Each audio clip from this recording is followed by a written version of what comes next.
The village whispered stories about the river, how it was alive, how it had a spirit of its own. Some said the river was generous, giving fish to those who respected it. Others warned it could take just as easily, especially if someone angered it. Amina was the fisherman's only daughter, and she loved the river.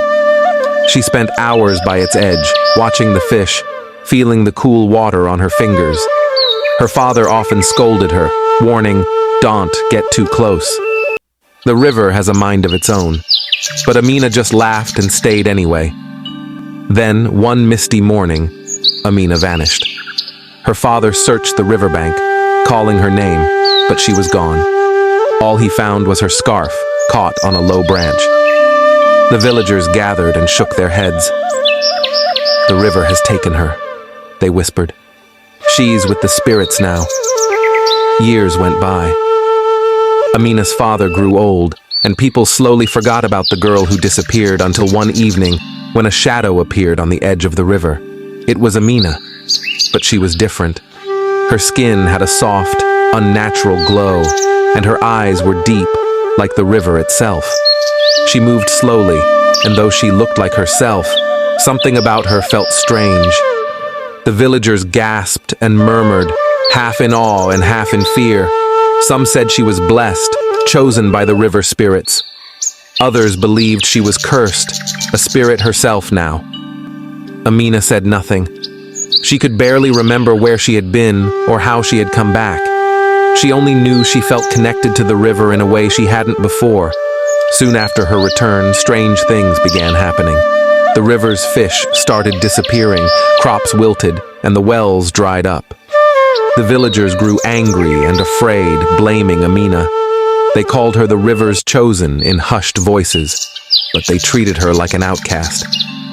One night, desperate and confused, Amina returned to the river, searching for answers.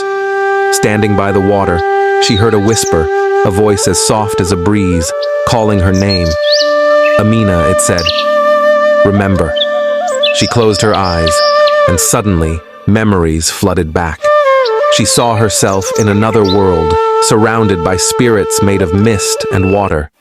They had kept her safe all these years, teaching her the secrets of the river. They had given her powers and marked her as one of them. With this memory came a warning. A dark spirit had risen in the village during her absence, feeding on the people's fear and doubt.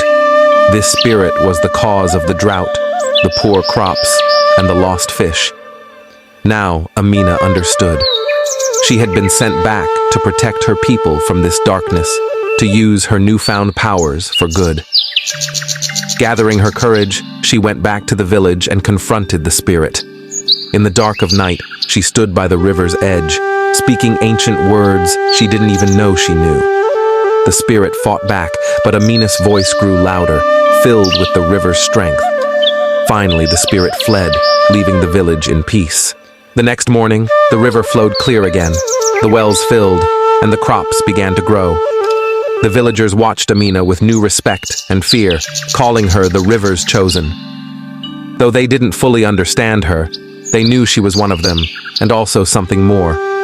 Amina had returned not just as the fisherman's daughter, but as a protector, a bridge between the village and the spirit world. The fisherman's daughter and the spirit river teaches us about the importance of respecting nature and the unseen forces that surround us. Amina's journey shows that even in the face of fear and doubt, discovering your true purpose can help protect those you love. Sometimes, our greatest strength comes from the mysteries within and around us, and embracing them can turn challenges into powerful transformations. If you enjoyed this story, please subscribe to African Tales Unfold for more captivating African folk tales that bring ancient wisdom to life. Don't miss out on our weekly stories filled with magic, mystery, and meaningful life lessons.